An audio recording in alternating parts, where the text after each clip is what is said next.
Hello, this is Hooked by Happenstance, and I'm Kendra, and it is time for Chapter 3 of Yarn Tales. Yarn Tales is my ongoing series here at Hooked by Happenstance where I am endeavoring to read more. So I read books, then I catalog my reading in a reading shawl, which involves a bunch of silly Kendra rules to make it fun. I then come and tell you a bit about the book that I read, my experience with it, my rating of it, and then I share the shawl portion with you. And maybe you'll want to read some of these books, and maybe I will warn you against some books that might just not be worth your time. Today, we're going to talk about a book that I read via audiobook with my children. I'm going to just pull out my notes so that I do not forget all the important things like the names of people and places. So the third book that I completed for the year was an audiobook, which we listened to through RB Digital on my phone. I listened to it with my kids, and it was called Bird Songs in Literature by Frederick G. Marcham, M-A-R-C-H-A-M. Now, this book I thought was going to be about an hour and a half in length, and I figured we would need to listen to this at like normal speed. You know, sometimes I like to speed up books because they can go a little faster, and also I frequently find that I enjoy the narration better at an increased speed because some people just read real slow in these audiobooks, and it drives me a little batty. But this book we wanted to listen to at the 100% pace because it included bird sounds, actual bird sounds. Now, this book turned out to only be 45 minutes in length. It was one chapter long, and it was uploaded with that chapter twice, so it looked twice as long. So I thought we were getting into a meatier poetry text than we actually were, but it turned out to be just about the perfect length.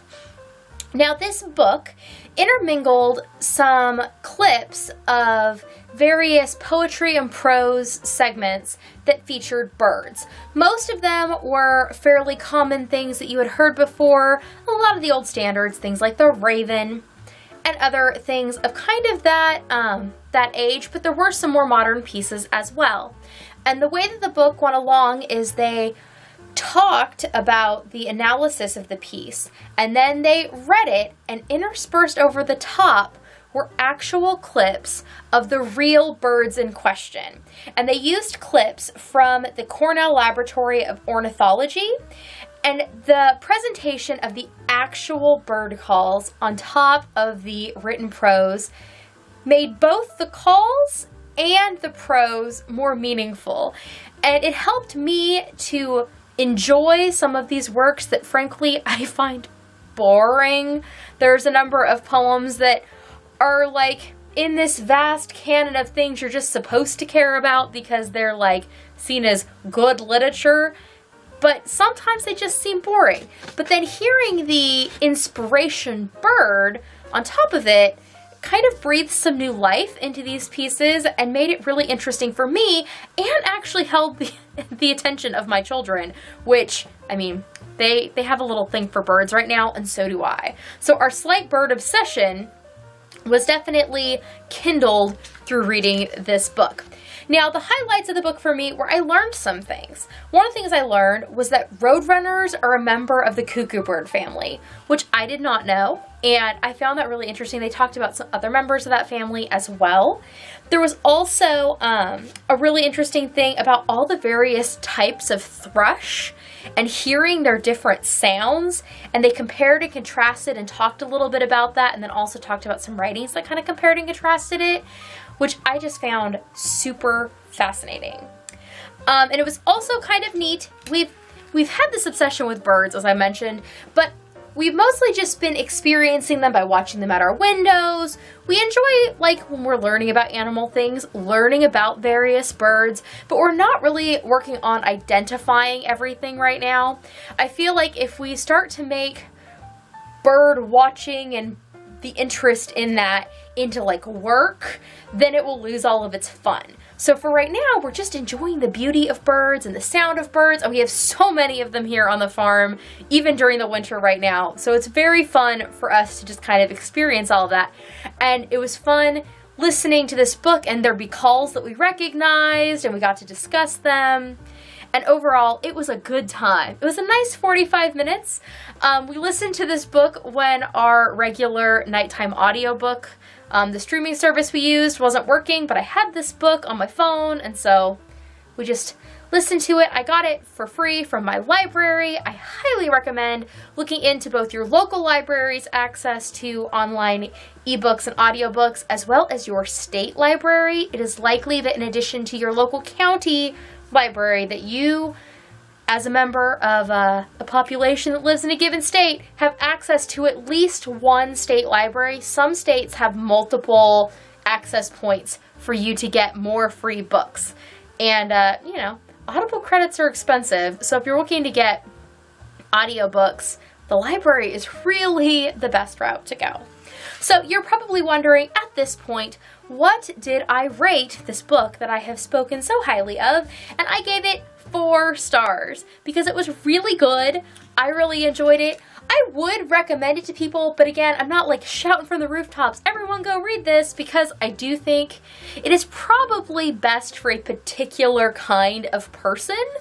But if you're at all interested in poetry or short form writing, if you're interested in kind of zhuzhing up some of those old pieces that you may have heard before, this is a really interesting way to go. And I really enjoyed hearing those clips from the Cornell Institute of Ornithology, which obviously, if I were to have read a book about birds and literature, you would not get the same thing out of it as you do from an audiobook where they can actually let you hear the birds. So now on to my reading shawl. This is where we are at. We had our first segment was a book that I read with my kids via audiobook. And then I had a Life's Library segment. And again, I'm on to another book that I experienced, gotta get my words right, that I experienced with my kids. So, as I've mentioned before, I'm just kind of going along. I do have set patterns for each of the kinds of books that I'm reading. And I've just been doing the increases as they seem to fit for me. So I do the design section in a given color. The books that I'm reading with my kids are actually, I've been calling it Bebop yarn, but I realized that there's a little picture on the label and it's Dancing Leaf Farms, and then their base is called Bebop. It's a 100% superwash merino in the color Heather. And since I gave this book 4 stars, after I did the design segment, there is 4 rows of textured single crochet to fill in for those stars. So the textured sections kind of help me to see for each book how much I enjoyed it. So we had a 5-star, a 3-star, and then now a 4-star.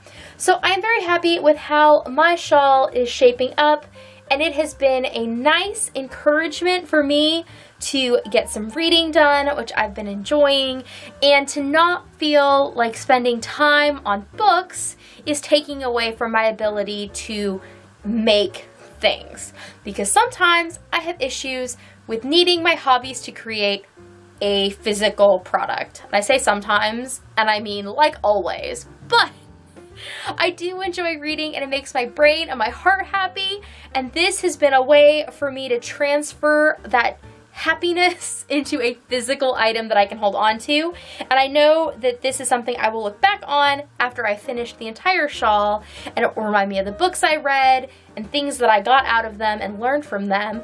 You know, like listening to those brush sounds. Every time I wear this, I'll get to think of the beautiful sounds of those birds.